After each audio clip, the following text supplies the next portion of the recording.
देखिए समान तोहर बड़का गे पीछा लग गेलो सब लड़का गे। रिमझिम रिकॉर्डिंग स्टूडियो सिमरी बख्तियारपुर। जब से गए छौरी भलही जवान है गए भलही जवान।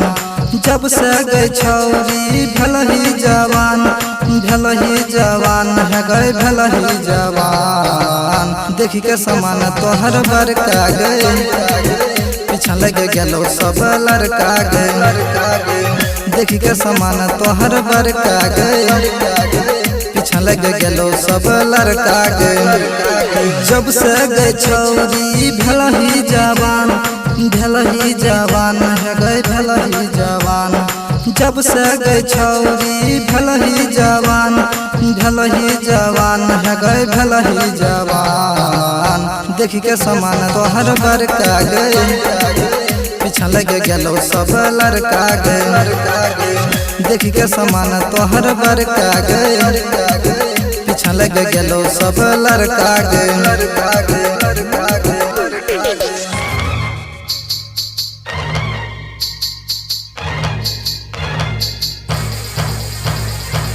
देखी के समान तोहर बड़का गे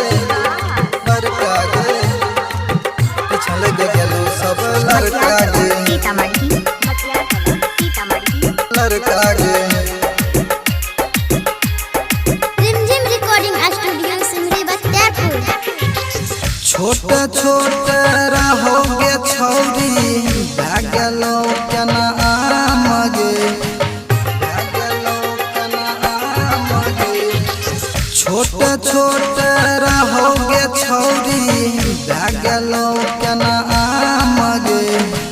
हमरा छोड़ के जेबही के छौरी तोहर हमें पेड़ देबो टंगरी। हमरा सहे कहे जल्दी तू बोल है गए जल्दी तू बोल। देखी के समान तोहर बड़का गए पीछा लग गेलो सब लड़का गए। देखी के समान तोहर बड़का गए पछा लग गेलो सब लड़का गए।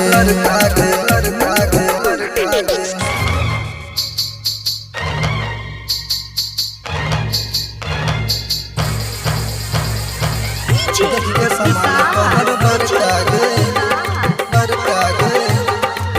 पीछा लग गेलो सब लड़का गे